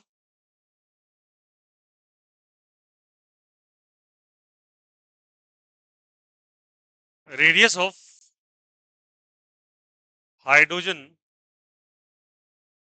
प्लस रेडियस ऑफ हीलियम आपसे पूछा गया है, ठीक है? दोनों के फर्स्ट इलेक्ट्रॉन्स के बारे में। कौन से इलेक्ट्रॉन के बारे में? First electron. ये सवाल है आपसे, ठीक है? आसान है। हाइड्रोजन के लिए कर लिया ना सबने कॉपी? ये समझ में है क्या सवाल है? हाइड्रोजन और हीलियम का रेडियस का रेशियो पूछा गया है और फर्स्ट इलेक्ट्रॉन के बारे में। कौन से इलेक्ट्रॉन के बारे में? First electron. तो हाइड्रोजन टू हीलियम, हाइड्रोजन का बोलो बच्चा कितना होता है? वही करेंगे, फॉर्मूला लगा दो ना, दोनों में से कोई भी यूज कर लो। कौन सा फॉर्मूला होगा बोलो सबको? अच्छा एक मिनट, सॉरी, हाइड्रोजन के लिए क्या लिखोगे? जेड और एन का डेटा 1 और 1, बट हीलियम के लिए 2 और 1। बोलो यार ये सुनो, तो क्या लिखेंगे बोलो? यहाँ फॉर्मूला क्या है बोलो? ये कोई भी यूज कर लो, आसान वाला यूज करो, ज्यादा बेहतर होगा। आपको चाहो तो दो भी, क्योंकि रेशियो में कैंसिल हो जाता है मैक्सिमम चीजें। 0.529 हाइड्रोजन के लिए क्या फॉर्म वैल्यू लिखोगे जेड का? एन स्क्वायर बाय जेड है ना, तो 1 स्क्वायर बाय 1। अरे बोलो हाँ या ना? इसके लिए 0.529, बोलो बोलो सब कोई। 1 square by 2, 0.529, 0.529 cancel out. 1/1 is 1 और ये 1/2 हो जाएगा। 2 किधर चला जाएगा? ऊपर। तो 2/1 इज द राइट आंसर। क्या सभी को ये क्लियर है क्या? नेक्स्ट क्वेश्चन देखो। अगर मैं तुमसे पूछता इसी तरीके से, हीलियम का रेशियो विथ लिथियम निकालने के लिए, कर लोगे क्या? क्या लिखोगे बोलो यहाँ से? हीलियम है और क्या है बोलो? लिथियम। जेड और एन का डेटा रखोगे क्या? बोलो जेड हीलियम का कितना? बोलो बोलो, हीलियम का जेड 2, लिथियम का 3। इसका मैं फर्स्ट इलेक्ट्रॉन कह रहा हूँ, इसका कह रहा हूँ। हीलियम के लिए फर्स्ट इलेक्ट्रॉन है, ठीक है? और इसके लिए मैं थर्ड इलेक्ट्रॉन कह रहा हूं, थोड़ा स्मार्टली डील करना। फर्स्ट इलेक्ट्रॉन इसका कहाँ होगा, लेकिन इसका थर्ड कहाँ होगा, सेकेंड में। क्या ये बात सबको पता है कैसे हुआ? बिकॉज इसका सेकेंड इलेक्ट्रॉन, लिथियम का कॉन्फ़िगरेशन कैसे लिखते हो बोलो, एटॉमिक नंबर 3 2,1। तो इसका थर्ड इलेक्ट्रॉन सेकेंड शेल में है ना, और लिथियम का, हीलियम का 2 बस पहले में होगा जो हम लोग देखे। तो इसका थर्ड इलेक्ट्रॉन सेकेंड शेल में चला गया। मेरी बातें समझ में आई, कोई दिक्कत? चलो अप्लाई कर दो फॉर्मूला, क्या हो जाएगा बोलो, ये पूछा है आपसे। Radius of helium to radius of क्या लिखोगे, लिथियम। सारे बच्चे आराम से 0.529। ये पहले समझ में आ गया सबको कैसे लिखा है, ठीक है। चलिए क्या लिखेंगे बोलो, हीलियम के लिए एन का डेटा जल्दी बोलो, 1 का स्क्वायर बाई 2। इसके लिए बोलो एन का स्क्वायर मतलब 2 का स्क्वायर बाई 3। कैंसिल आउट हो गया क्या, कितना हो जाएगा बोलो, ये 1/2। यहाँ पे 3 ऊपर चला जाएगा क्या, तो 3, 4 2 8, 4 2 8, that is the final answer, that is 3/8। क्या सभी को क्लियर है यहाँ से? एक और देखो, मैं तुमसे एग्जाम्पल के तौर पे पूछता, रेडियस ऑफ लिथियम तो रेडियस ऑफ बोरोन, ठीक है। इसका मैं इसका कह रहा हूँ फोर्थ इलेक्ट्रॉन। कौन सा इलेक्ट्रॉन, फोर्थ इलेक्ट्रॉन, ठीक है। और इसका कह रहे हैं सेकेंड इलेक्ट्रॉन। स्मार्टली डील करेंगे और आंसर लेके आएंगे, ठीक है। रेडी है क्या सब? चलो बताना कौन कौन से है बोलो, लिथियम है और कौन है बोलो, बोरोन है, ठीक है। पहले एटॉमिक नंबर वाला डेटा फिल कर लो। जेड का वैल्यू इस लिथियम के लिए 3, बोरोन के लिए 5। तीसरा कौन सा इलेक्ट्रॉन का है, सेकेंड, कहाँ होगा, फर्स्ट में होगा क्या, वेरी गुड। और इसका फिफ्थ सेकेंड में होगा, 2,3। याद आ गया सबको समझ में? भाई बोरोन का फोर्थ कहाँ होगा, 2,3 होता है ना, तो चौथा तो दूसरे में ही होगा। मेरी बातें समझ में आई नहीं आई? अगर किसी को दिक्कत है फिर से बता देते हैं। लिथियम का बच्चे होता है कॉन्फ़िगरेशन 2,1, पहले दूसरे इलेक्ट्रॉन पहले सेल में और तीसरा इलेक्ट्रॉन सेकंड सेल में, ठीक है। फिर बोरोन का क्या लिखते हो, 2,3, पहला दूसरा पहले सेल में और तीसरा चौथा पांचवा कौन से सेल में, सेकेंड। मैं चौथा पूछा हूं, अब आया? अरे बोलो भाई, अभी भी दिक्कत है क्या? कॉन्फ़िगरेशन लिखना तो सभी को आता है। तो पहला दूसरा हो गया ना, 2 इलेक्ट्रॉन, 5 में से 2 तो यहाँ आ गए। अरे यार, इज इट ओके?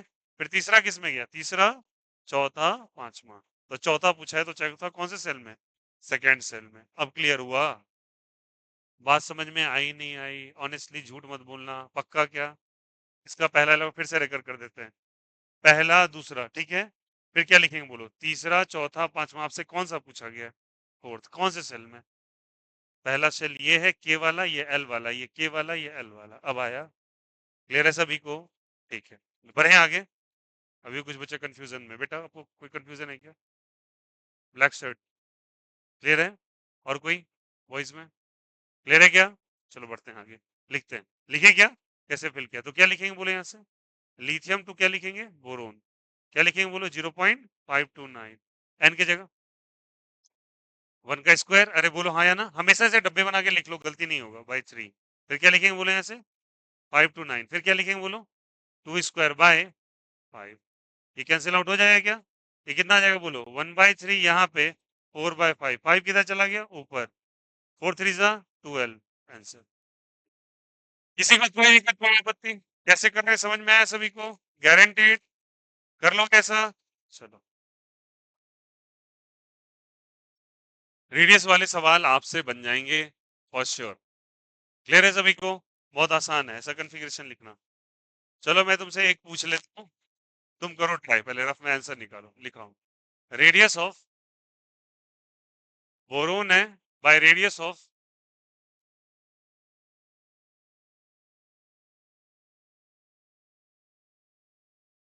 ऑक्सीजन, ऐसा मैंने दे दिया, ठीक है। बोरोन का मैं फिफ्थ इलेक्ट्रॉन ले रहा हूं और ऑक्सीजन का ले रहा हूं एट्थ इलेक्ट्रॉन। आंसर करो।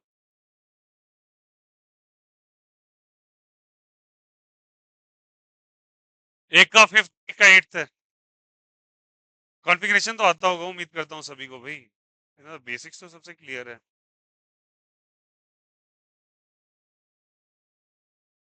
हाँ, एट्थ और फिफ्थ, 8/5 आ गया, देख लेते।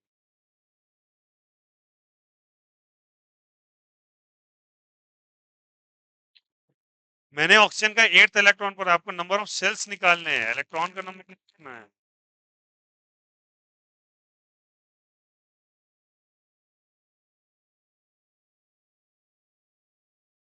बोरोन का कॉन्फ़िगरेशन 2,3 है, ऑक्सीजन का बच्चे 2,6।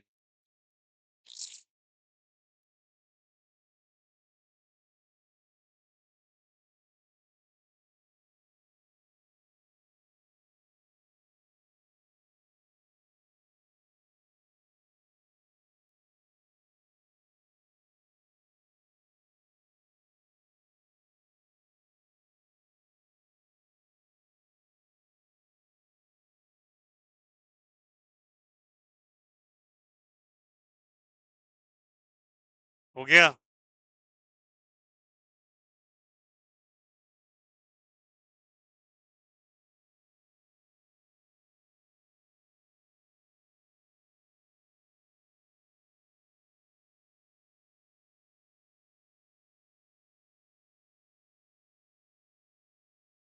कितना है, किया क्या 8/5। यार बोरोन का देखो आराम से, बोरोन है, ऑक्सीजन है, पहले Z लिखना है फिर N लिखना है। यार कितना आसान तो है यार ये। बोरोन का एटॉमिक नंबर बोलो 5, ऑक्सीजन का। ठीक है। अरे यार इसका कौन सा सेल कह रहा है, 5th। अरे दूसरा यहाँ पे है तो तीसरा चौथा पांचवा यही ना होगा, तो सेकेंड सेल में होगा। हो तो गया। इसका कौन सा कह रहा है 8th, तो एक दो हो गए ना, तो 2 और 6 कितने हो गए 8, मतलब तीसरा चौथा पांचवा छठा सातवां आठवां सेकेंड में ही होगा ना, तो इसके लिए भी 2 ही होगा। अब आया, कैसे लोगे। बोरोन बाय क्या करोगे, ऑक्सीजन 0.529, बोरोन के लिए एन का वैल्यू 2^2/5, और इसका बोलो 2^2/8, कैंसिल आउट होगा, तो 8 बाय क्या हो जाएगा 5 इज आंसर। उम्मीद कर रहा हूं सभी को ये बातें समझ में आई होंगी। क्लियर है सभी को ये कॉन्सेप्ट, आया सबको समझ में, is the concept is clear to everyone. ठीक है, अब देखो ये हो गया था ना।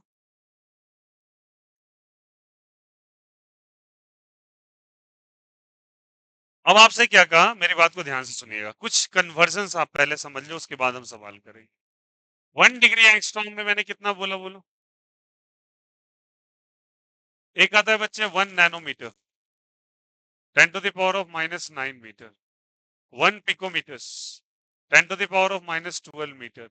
इन सब में तुमको आंसर आता है, ठीक है, बट ये पढ़ाया ये जाता है। 1 fermi metre, 10⁻⁻15 metre. 1 micrometres, 10⁻⁻6 metre. 1 millimetre, 10⁻⁻3 metre. ये तुम्हें याद होना चाहिए। 1 सेंटीमीटर, 10⁻⁻2 मीटर। ठीक है, ये आपको दिमाग में डेटा होना चाहिए। ठीक है। 1 डेसीमीटर, डेसीमीटर में कितना होता है, 10⁻⁻1 मीटर होता है, आई थिंक, देख लेना। Okay, these are the conversion units। अब इसमें कुछ भी पूछ सकता है, degree angstrom, nanometres, picometres, femtometre, micrometres, millimetre, centimetre, decimetres दे सकता है। अब जैसे सवाल एक मैं तुमसे पूछने की कोशिश करता हूँ, ये क्लियर है सबको रेडियस। अब रेडियस वाले टॉपिक पे हम बस प्रैक्टिस करें, ठीक है, ऐसे करके हम सारे टॉपिक्स पे करेंगे। चलो, अब आपको जैसे एक दे रखा है सवाल है यहाँ पे, रेडियस आपको दे रखा है। हाँ चलिए, रेडियस का डेटा दे रखा है, सेकेंड सेल ऑफ हीलियम का, ऐसे करके लिखा है, हीलियम प्लस के सेकेंड सेल का n=2 समझ रहे हो ना, सेकेंड सेल के रेडियस का वैल्यू दे रखा है, और वो डेटा दिया है बच्चा आपको कितना, दैट डेटा इज 105.8 पिकोमीटर्स। ठीक है, क्या बोला, हीलियम के, हीलियम प्लस के सेकेंड सेल का, सेकेंड सेल का दिया हुआ। ठीक है, हीलियम प्लस के सेकेंड सेल का नहीं नहीं नहीं नहीं नहीं, सेकेंड सेल कौन सा हो जाएगा, हीलियम प्लस के सेकेंड सेल का, एक मिनट एक minute, I was just confusing, कौन सा क्वेश्चन नंबर, नहीं नहीं नहीं, आई वाज जस्ट 17, नहीं एक मिनट, हाँ देखो यहाँ से, हीलियम के n=2 का ही दे रखा है। अब सवाल है हीलियम का n=2 कहाँ से हो, हीलियम में तो 1 ही होता है, बट हीलियम प्लस है ये, प्लस मतलब उसके इलेक्ट्रॉन एक्साइट होके पहले से दूसरे में गए होंगे। अब ये मेंशन किया है एग्जामिनर, तो n=2 आपको कंसीडर करना पड़ेगा। वो कह रहा है सेकेंड सेल ऑफ हीलियम, नहीं कहा हीलियम प्लस का, तो इलेक्ट्रॉन उसके नीचे से किधर गए, ऊपर की तरफ। कौन से सेल में जल्दी बताइए, सेकेंड सेल का डेटा दे रखा है आपको, ठीक है। तो आपसे पूछा गया है कि आप बताओ what is the what is the radius of Li+2।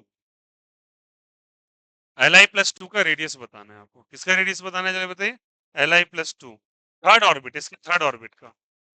n=3 का कितना होगा। अब बोलोगे लिथियम में कौन सा थर्ड ऑर्बिट हो गया।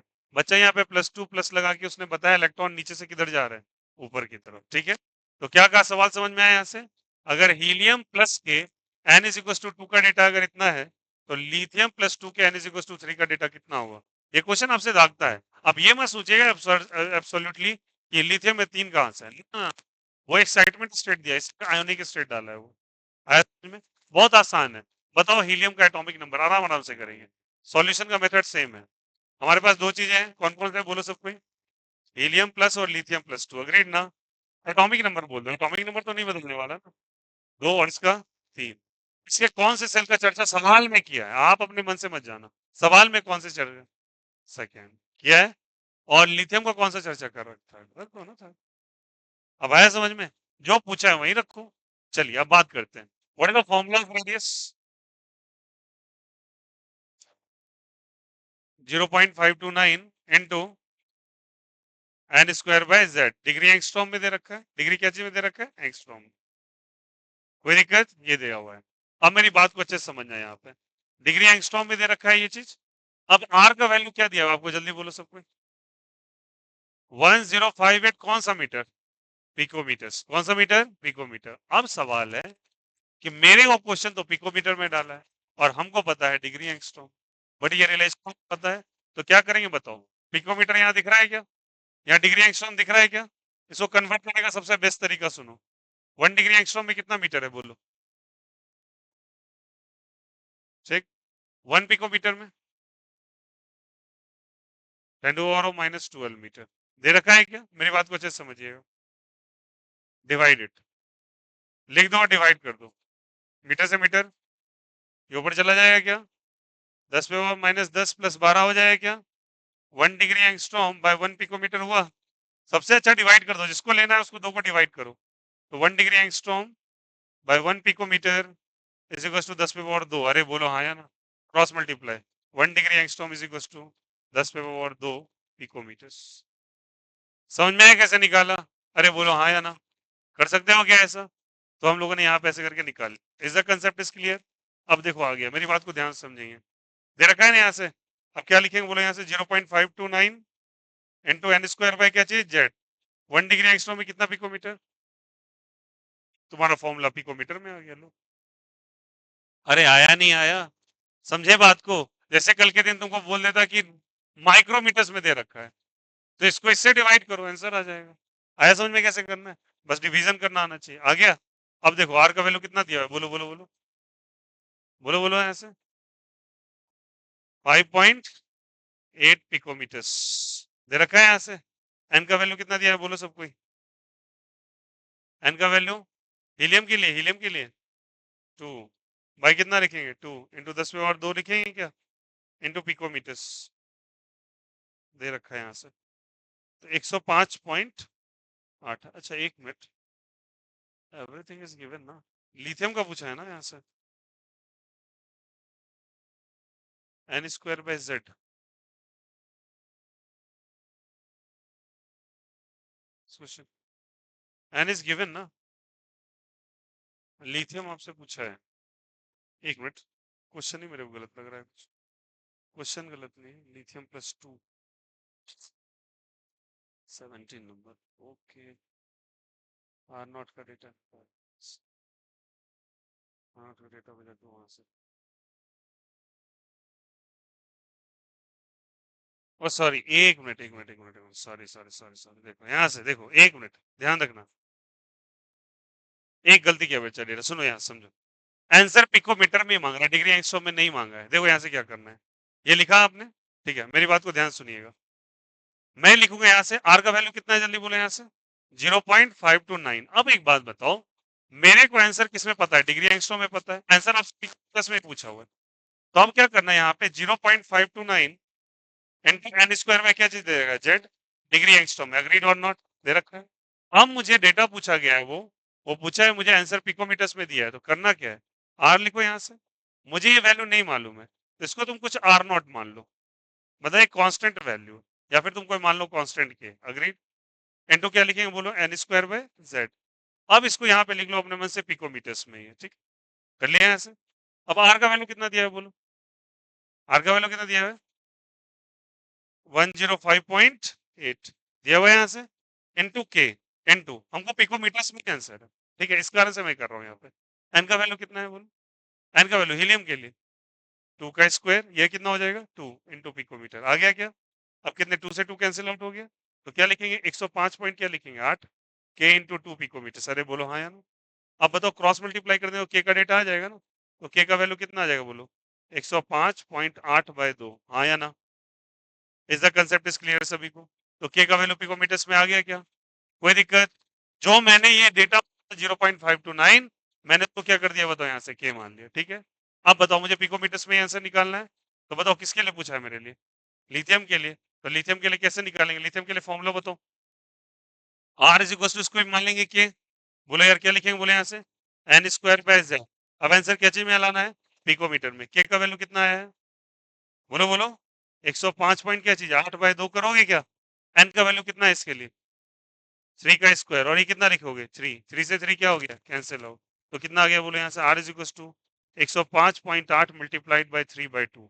अब जो भी आएगा आंसर निकाल लेना, इज द फाइनल आंसर। मेरी बातें समझ में आई, मैंने क्या किया, please try to understand. R is equal to 0.529 N square by Z, ठीक है। मैं जो कर रहा था बच्चे, मैं कन्वर्जन कर रहा था किसमें, डिग्री एंगस्ट्रॉम को किसको, पिकोमीटर में। ये भी तुम याद रखो, ये वेरी वेरी इंपॉर्टेंट, ध्यान रखना, सुनो। मुझे इनमें से किसी में स्विच करना है, मान के चलो कल के दिन बोला नैनोमीटर को माइक्रोमीटर में बदलो, करना क्या है आपको, बस इन दोनों यूनिट्स को डिवाइड कर देना, आंसर आ जाएगा। बट हाँ, जब आस्क करेगा, यहाँ पे अगर 4 ऑप्शंस में आपके पिकोमीटर से ही आंसर दे रखा है, तो आपको कन्वर्जन का रिक्वायरमेंट नहीं है। इन केस अगर आपको फाइनल आंसर में बोला नहीं मुझे डिग्री एंगस्ट्रॉम में निकाल के दिखाओ, ये कर लिया आपने। अब डिग्री एंगस्ट्रॉम का रिजल्ट पिकोमीटर्स के टर्म में जो है उसको उठा के रख दो, आंसर आ जाएगा। आया समझ, मैंने क्या कहा, बस इस के की जगह 0.529 की जगह क्या कर लो, के एन स्क्वायर बाय जेड। वहां से मैंने के का डेटा निकाल लिया, के डेटा को दूसरे में उठा के रख दो, अपने आप आंसर आ जाएगा। समझ में आया कैसे किया इसको, ठीक है। और मान के चलो मैं तुमसे कहता, चलो कन्वर्ट करो एक बार, नैनोमीटर को माइक्रोमीटर में कन्वर्ट करो, नैनोमीटर को माइक्रोमीटर में, रफ में करना प्लीज, नैनोमीटर को माइक्रोमीटर्स में convert, nanometre into micrometres, nanometre into micrometre करो, नैनोमीटर इनटू माइक्रोमीटर। ये नैनोमीटर है, ये माइक्रोमीटर है, कितना आएगा बोलो, -3 आया क्या, कर लोगे क्या। भाई क्या करना है, बस दोनों क्या कर रही है, डिवाइड, सिंपल है यार, क्या करना है वो तो यहाँ से, 1 nanometre is equal to by 1 micrometre, 10⁻⁻9 करोगे, अरे बोलो हाँ या ना। और यहाँ पे कितना चले बोलो, -6, ये चला जाएगा 10 में, और क्या हो जाएगा -3, cross multiply, 1 nanometre is equal to 10⁻⁻3, 1 micrometre is the right answer. आया समझ में। चलिए कन्वर्ट कीजिएगा, fermi metre into, fermi metre into centimetre, fermi metre into centimetre, -13 कैसे कर रहे हो, समझ में आ रहा है यहाँ पे। बस दोनों यूनिट्स को क्या कर देना है, divide, this is the best unit for the conversion. Last में अगर आंसर अटक जाए, आप बस डिवाइड कर दो, गारंटी बोलो रिजल्ट आ जाएगा। ये समझ में आया कैसे बना, कोई दिक्कत, डिवाइड डिवाइड कर लीजिए, कर लो कॉपी।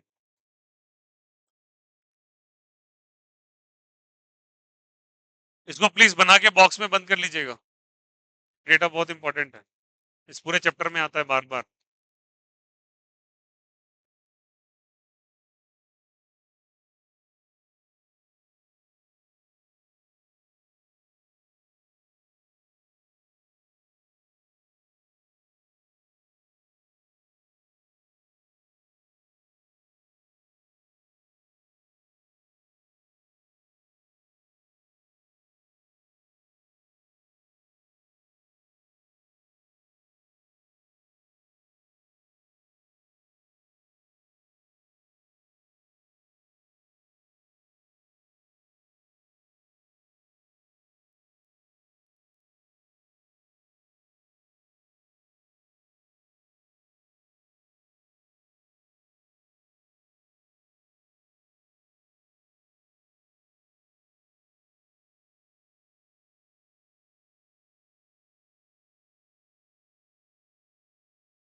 और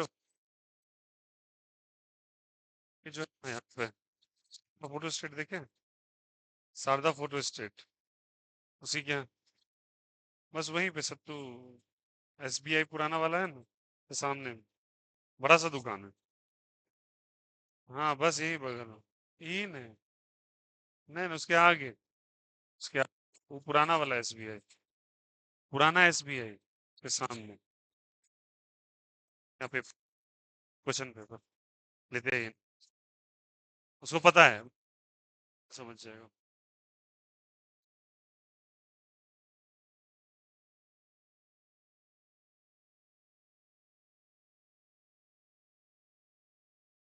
ये क्लियर है सभी को?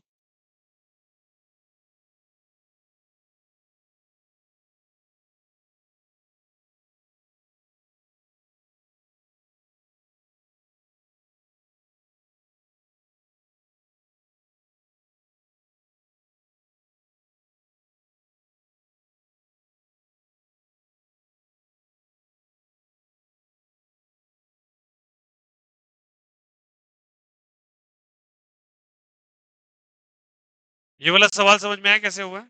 ठीक है, तो ये सुनो एक मिनट, इस केसेस में कंडीशंस बना के डाला है ये, ठीक है, तो जहां पे जो डेटा है ना उसकी जगह कांस्टेंट मान लो, फिर आराम से आंसर हो जाएगा, का वैल्यू निकाल के दूसरे में पुट करना रहता है। ऐसे क्वेश्चन बहुत आते हैं, जैसे तुम यहाँ देखोगे, अब बोलोगे हीलियम का सेकंड कहाँ से आया, सेकंड नहीं आया, वो कंडीशन डाला है आपके लिए पेपर में, ठीक है, तो आके उसके अकॉर्डिंग ही चलना पड़ेगा आपको, ठीक है, चलो।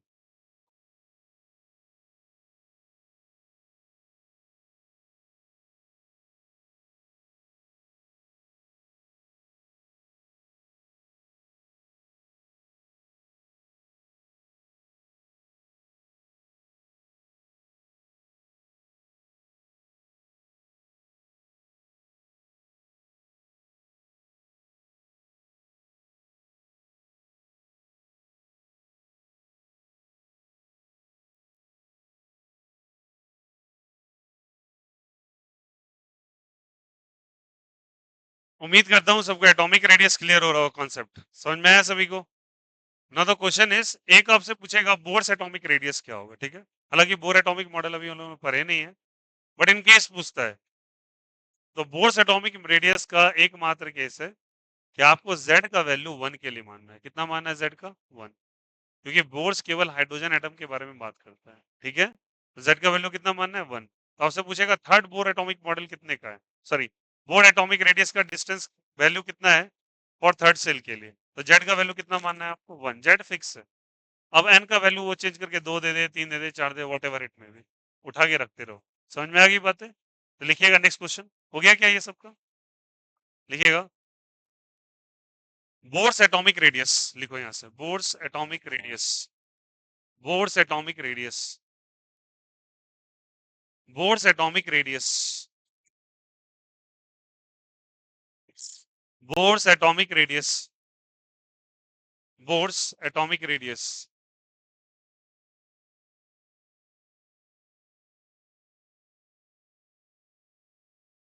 बोर्स एटॉमिक रेडियस,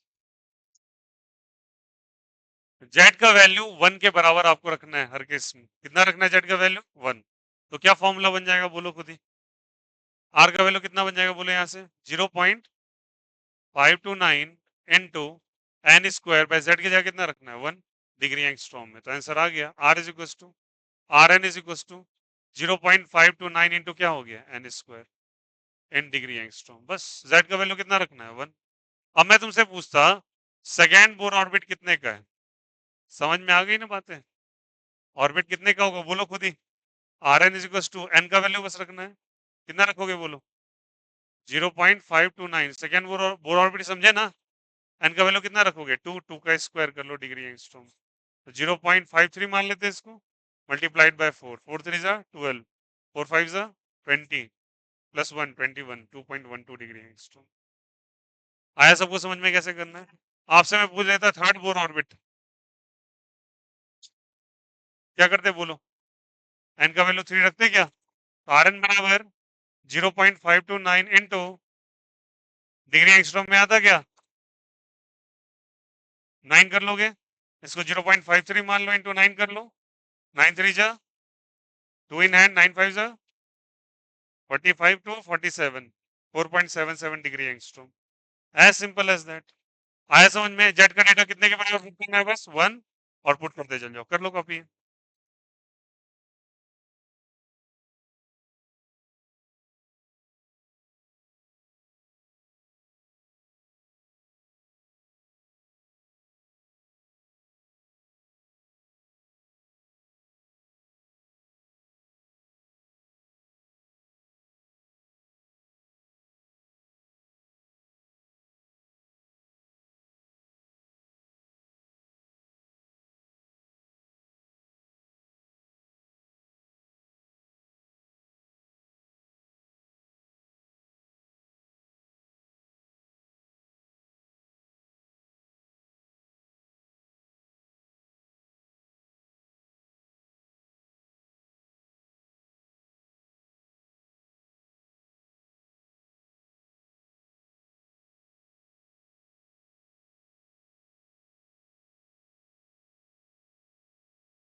समझ में? ऐसे बना लोगे क्या? चलो इस कैटेगरी पे बेस एक और सवाल करो। ओके, बहुत इजी क्वेश्चन है, बस याद रखना वहां पे के मानते हैं उसको, ठीक है? लिखेगा। हो गया ये सबका। और बोर एटॉमिक रेडियस पूछेगा, जेड का वैल्यू कितना मानोगे? 1 पुट कर दो। और याद रखना radius is very important topic. इतने सारे सवाल कराने का लॉजिक ये है कि भैया ऐसे सवाल बहुत आते हैं, ठीक है? आउट ऑफ जितने मैंने नोट पॉइंट्स लिखाए थे ना, अभी शुरू किया है, सारे पॉइंट्स बहुत जल्दी कंप्लीट हो जाएंगे, but radius, time period, frequency और एनर्जी से सबसे ज्यादा सवाल पूछे जाते हैं इन 4 टॉपिक से, और रेडियस सबसे ज्यादा है उसमें, ठीक है? लिखिएगा, लिखो सेम कैटेगरी है क्वेश्चन का, लिखिएगा, लिखिएगा the radius of second orbit of Li plus 2, लिखिएगा the radius of second orbit of Li plus 2, the radius of second orbit of Li plus 2, the radius of second orbit of Li plus 2 is x, second orbit of Li plus 2 is x, full stop. The expected radius of third orbit, the expected radius of third orbit, the expected radius of third orbit of B plus 3 will be, the expected radius of third orbit of B plus 3 will be, third orbit of B plus 3 will be, लिखा सबने? Li plus 2 का कितना दे रखा है second orbit का?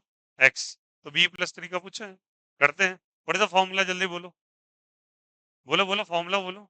r is equal to 0.529 n square by z। अब मुझे कुछ दिया नहीं है, x वैक्स दिया रखा है, तो इस केस में क्या मानो, जो कांस्टेंट है उसको मान लो कुछ के, n स्क्वायर बाय z मान लिया क्या? कोई दिक्कत नहीं। r का वैल्यू कितना दे रखा है, जल्दी बोलो? x दिया है क्या? k into N square by Z. अब भैया कौन कौन सा एलिमेंट दे रखा है? Li प्लस 2 और Be प्लस 3, जैसा मैंने बताया वैसे करना है। Li प्लस 2, Be प्लस 3, सारे बच्चे ध्यान से, Z और N लिखना है, ठीक है? बताइए लिथियम का एटॉमिक नंबर 3, बेरिलियम का बोलो 4, लिखा गया? अब बोलिए यहाँ से, लिथियम का कौन सा ऑर्बिट का चर्चा किया है? सेकेंड। और उसे कौन से ऑर्बिट का? थर्ड। आपको बस नंबर ऑफ ऑर्बिट्स लिख देना है। बेरिलियम में 3 होता नहीं होता उसे मतलब नहीं है, जो क्वेश्चन पूछा उसके अकॉर्डिंग चलना है आपको, ठीक है? चलिए, और क्वेश्चन बच्चे जो आते हैं उसके अकॉर्डिंग अगर आप प्रैक्टिस नहीं करोगे तो फिर तो एग्जामिनेशन में कोई फायदा ही नहीं है। अगर मैंने दिमाग में बैठा ले, किताब में लिखा है N is the number of shell, but question ऐसा डिजाइन नहीं कर रहा ना, क्वेश्चन तो ये आ रहे, क्वेश्चन तो ये आ रहे, क्वेश्चन तो रेशियो पूछ रहा है आपसे, क्वेश्चन में बोर एटॉमिक ऑर्बिट ऑर्बिट पूछ रहा है, उसमें जेड का वैल्यू 1 मान के चलना है, वो डायरेक्ट पूछता है, जिस बच्चे को पता हो सेकंड बार में निकल जाएगा, जिसको नहीं पता वो फंसेगा। आया समझ में? एक्स मान लिया। अब बताओ यहाँ से क्या रखेंगे? एक्स। एक काम करते हैं, आर का वैल्यू कितना रखना है बच्चा? एक्स। के एन का वैल्यू कितना रखना है? बोलो किसके लिए दे रखा है? लिथियम के लिए। लिथियम का कितना दिया है बोलो? 3 and 2, what is the value? 2 का स्क्वायर बाय क्या लिखेंगे? 3। तो यहाँ क्या आ जाएगा? x equals to K into 4/3, agreed ना? Cross multiply, 3x/4 is equals to K का वैल्यू आ गया ना, जैसे यहाँ के का वैल्यू आया था, आ गया। अब बताओ किसके लिए पूछा है मेरे से? बेरिलियम के लिए पूछा है ना थर्ड ऑर्बिट, तो क्या लिखोगे बोलो? R is equal to K into N square by Z. ये मैं किसके लिए निकाल रहा था? लिथियम के लिए। किसके लिए बोलो? लिथियम। ये किसके लिए निकाल रहा हूँ? बेरिलियम का क्या पूछा है बोलो? कौन से ऑर्बिट का? K का वैल्यू कितना निकाले तुम? 3x/4।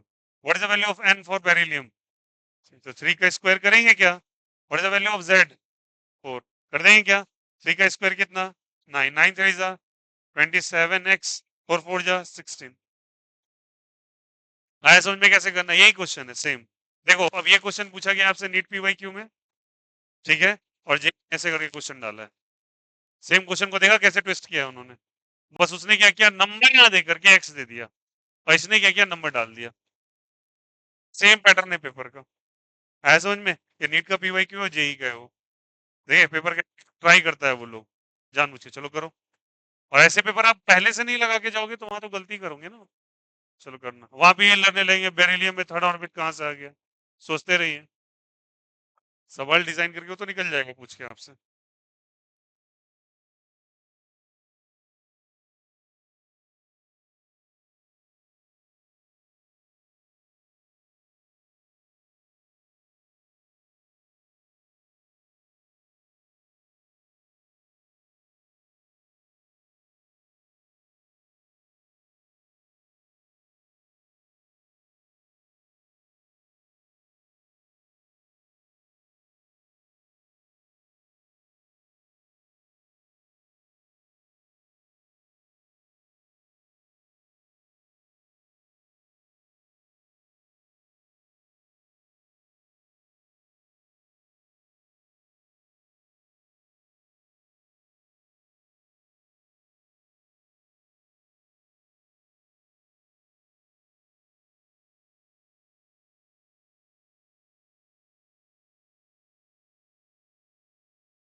कर लोगे ऐसा क्वेश्चन गारंटीड?